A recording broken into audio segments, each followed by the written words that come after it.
Здравствуйте, це що таке? А? Добрий день. Добре. Не нервуйтесь, це ми вас викликали. Ми журналісти перевіряємо наявність наряду, хто приїжджає, скільки приїжджає, як приїжджає. Будь ласка, з моїх рук. З моїх рук.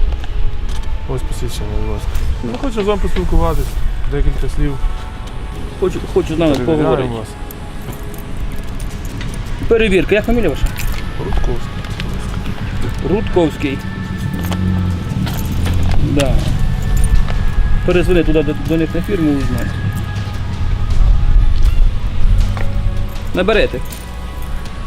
Слухаю. Ну, розкажіть, будь ласка, про свою роботу, про діяльність вашу. Як у вас проходить відбір? На посаду, Діяльність? Да, на посаду безпосередньо ви охоронник водій, а ви безпосередньо охоронник, так? Старший. Старший наряд. Як у вас проходить відбір на роботу? Співбесіда. А це ви можете подійти до нас? До нашого Ми начальника. безпосередньо ми зараз до начальника сказав, що ще Без приїде, але питань. сьогодні ж неділя. Яке начальство? Приїдьте завтра, тоді до нас. Завтра ми прийдемо до вас, але Так, ну, Відбір цікаво з вами спілкуватися. З нами цікаво? Фахівцями. Я буду вихідний, тоді з вами поспілкуюся. За вихідний це по вихідному, а по робочих моментах. І що вас цікавить? Скільки у вас виїжджає нарядів на тривожну кнопку? Коли? Щас? Це ж спрацювала тривожна кнопка. Спрацювала сигналізація. А, сигналізація. Так. А як на тривожний випадок? Тривожна кнопка. Всі машини, які тут рядом, всі. вітрині їжджать. Всі машини це скільки? Що скільки? Ну скільки їх приїжджає на тривожну кнопку? Зараз їх тут поблизу 4. Всі 4 приїжджають на один виклик. Якщо ми приїжджаємо, хто перший, якщо тут все нормально, то відбой тоді. Ну а взагалі машин багато? Звісно. Ну приблизно.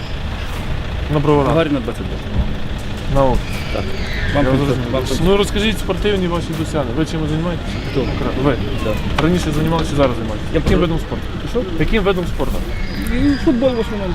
А ви? Армія. Армія, армійський заказ. Ні, ну А що це?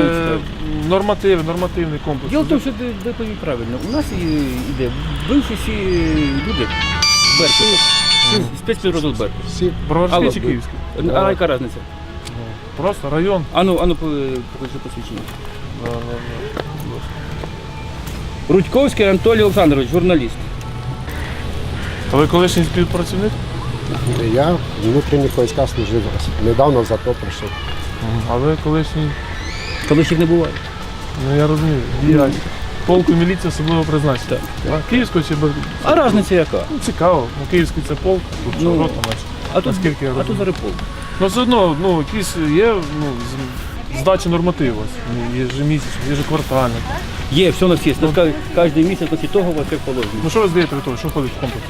Що? Що в комплекс входить здачі нормативу? Підтягування, кроси, рукопашки, все як положено. Можете прийти подивитися на стадіоні. А коли у вас здача? Я не знаю, як там по графіку треба дивитися. А що по особливостям захисту вашого особисто? Що у вас є? Так, спецзасоби. Є, ну все. Ну, я бачу трошки не так, нема. Що нема? Чи ви на наряд так не ходите? Ну, бронежилет має бути відповідний якийсь хоча б. ПР, якийсь там пістоль, чи вид пістолет. В машині. Ну ви лишили їх в машині, просто У нас все, ми знаємо, коли приміняють ПР, коли Нам ж не можна, у вас Так, ще що, хлопці, якийсь давайте, час на ми роботу. зганяті. Ну, добре. Давайте, бувайте здорові.